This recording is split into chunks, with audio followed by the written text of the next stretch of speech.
মানে পুরো বিষয়টা একটি অভিজ্ঞতার বিষয়, এটা মানুষ এসে এই মণ্ডপে প্রবেশ করলে সেই অভিজ্ঞতাটা নিতে পারবে। Durga Puja art 2025 presentation by Anirban Das and team. এশিয়ার অন্য কিছু দেশের, কিন্তু আমাদের ভারতের সাথে অন্যভাবে যুক্ত।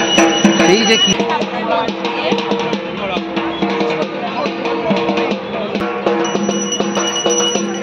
যে একটা দেবী দুর্গা যেরকম 10 হাতে সপরিবারে দেখে বসতো আমরা, সেই অবস্থাতেই থাকবে। কিন্তু সকলকে স্বাগত জানাই ফেস্টিভ বাঙালির আরও একটি নতুন ভিডিওতে।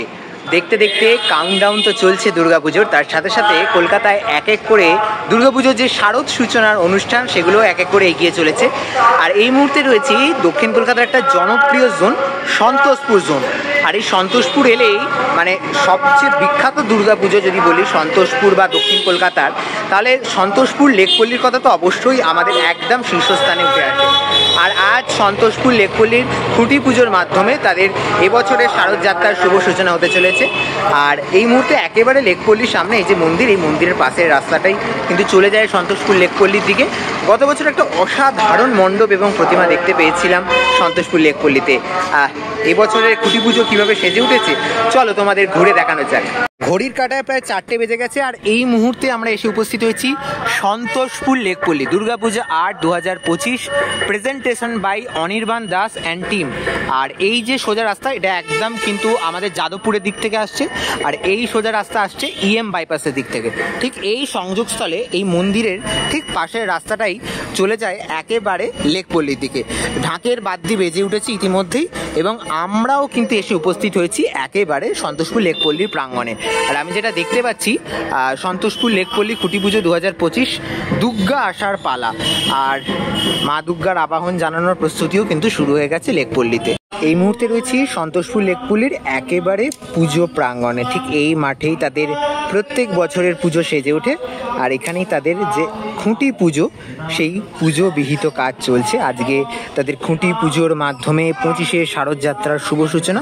চলো তোমাদের দেখাই কিভাবে তাদের খুঁটি পুজো এগিয়ে চলেছে।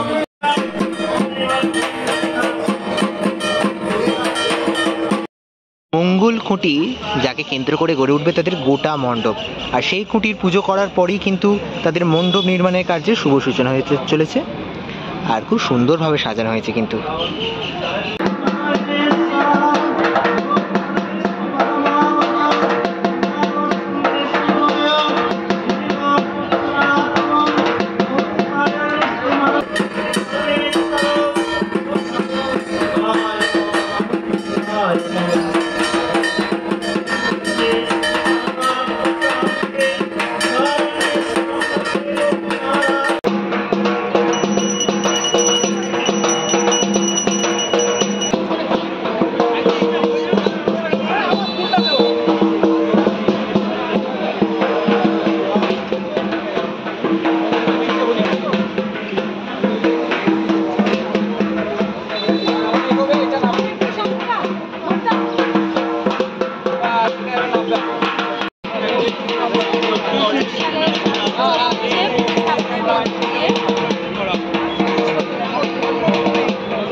সন্তোষপুর লেকপল্লির এবছর 68তম বর্ষে যে মঙ্গল খুঁটি তা ইতিমধ্যেই স্থাপিত হয়ে গেছে, আর এই খুঁটি স্থাপনের মাধ্যমে তাদের 25শে শারদযাত্রার শুভ সূচনা হয়ে গেল আজ থেকে। সন্তোষপুর লেকপল্লিতে এই মুহূর্তে পেয়ে গেছি শিল্পী অনির্বাণ দাস। দাদাকে চ্যানেলের পক্ষ থেকে স্বাগত জানাচ্ছি। দাদা 68তম বর্ষে সন্তোষপুর লেকপল্লিতে কি ভাবছো দাদা? ভাবনা তো এই মুহূর্তে আমরা প্রকাশ্যে আনছি না, মূলত ভাবনার একটা বিষয় ভাবনা যেটা আমরা দেখেছি, একটা এশিয়ান একটা ঘরানা, এশিয়ান কান্ট্রির ঘরানা মূলত, সেটার সাথে আমাদের ভারতীয় কিছু শিল্পীর বহুদিনের পরিচয়। কিন্তু সেই পরিচয়টা আমাদের শিল্প জগতের কিছু লোক ছাড়া অজানা বাকিদের কাছে। তো আমাদের মূলত সেটাই একটা চ্যালেঞ্জ যে বাকি দর্শকদের কাছে একটি এমন শিল্প ঘরানা তুলে আনতে চাইছি যেগুলো আমাদের দেশীয় রুটের নয়, কিন্তু সেই চীন জাপান থেকে এই জিনিসটা এসে থাকলেও সেই জিনিসটাকে আমাদের কিছু ভারতীয় শিল্পী তারা গ্রহণ করেছিলেন এবং তার মধ্যে ভারতীয় কিছু শিল্পসত্তা ঢুকিয়েছে। একটি অদ্ভুত কিছু মাস্টার পেন্টিং হয়েছে সেই সময়।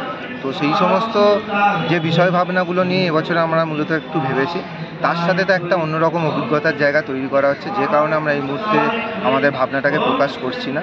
কেন মানে পুরো বিষয়টা একটি অভিজ্ঞতার বিষয়, এটা মানুষ এসে এই মণ্ডপে প্রবেশ করলে সেই অভিজ্ঞতাটা নিতে পারবে। তো সেই অভিজ্ঞতাটাকে আমি অপেক্ষাতেই রাখতে চাইছি, যাতে মানুষ এসে সেটা পাক। কিন্তু তাছাড়াও আমাদের মূলত এই জুন এন্ড বা জুলাই ফার্স্টেই আমরা আরেকটা ব্যানার উন্মোচন করব, যেখানে মানুষ আরও কিছু রিলেট করতে চাইবে। যে এখন যে মুহূর্তে আমাদের এই যে ব্যানারটা আছে, তাতে দেখে মানুষের অনেকের মনে হচ্ছে যে মুঘল সাম্রাজ্যের কিছু হবে, কিন্তু সেটা সম্পূর্ণ একটা হিউমারের জন্য ব্যবহার করা।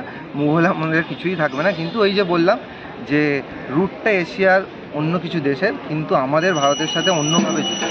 সেই যে কীভাবে যুক্তটা হয়েছে বা তার প্রভাব কীভাবে ভারতীয় শিল্পকলায় পড়েছে, তারই নানান রকম বিষয় ভাবনা নিয়ে কাজটা হবে। প্রতিমার ক্ষেত্রে কি চমক থাকছে?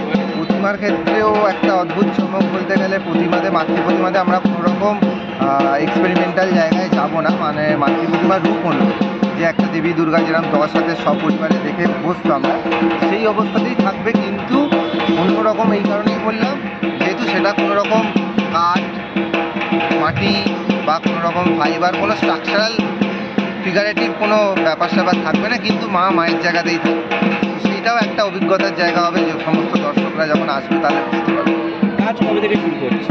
আমাদের ব্যাক ওয়ার্কশপ অলরেডি শুরু হয়ে গেছে, আর 20 তারিখ থেকে আমরা মাঠে দাদা, কিন্তু এবছরে কিন্তু পুজো অনেকটাই এগিয়ে এসেছে, সেই সঙ্গে বৃষ্টি, সেটাকে মাথায় রেখে কীভাবে কাজ করছে? আমাদের ওই জন্য ব্যাক ওয়ার্কশপে আমাদের কাজ চলছে। আর তাছাড়া আমরা আসলে পুরোটাই কনসিল প্যান্ডেলেই কাজ করবো, আমাদের আউটডোর বলে কিছু থাকবে। তো আশা করি সেই সমস্যায় পড়বো না। আর দ্বিতীয় কথা, একটা যেহেতু বাড়তি দায়িত্ব এসে পড়েছে, যেহেতু মাসাটেরই অংশ এবছর করলি, আর বিগত বছরও আমি যেহেতু মাসাটে ছিলাম, তো সেই অভিজ্ঞতাটা থেকে আমি যতদূরটা জানি যে মাসাটের প্রেশারটা কতটা থাকে, যে কীভাবে আমাদেরকে সময় মতন কাজটা শেষ করতে হয়। এবছর তো 18ই সেপ্টেম্বর মাসাটের ফার্স্ট ডে, তো আমাদের 16-17 তারিখের মধ্যে কাজ কমপ্লিট থাকবে, কিন্তু শুধুমাত্র সেটি মাসাটের দর্শকদের জন্য। তারপর সাধারণ মানুষের জন্য কবে থেকে সেটি ক্লাব কর্তৃপক্ষরা সিদ্ধান্ত নেবে জানাবে। সর্বশেষ প্রশ্নটা, দর্শকদের জন্য কি বলবে?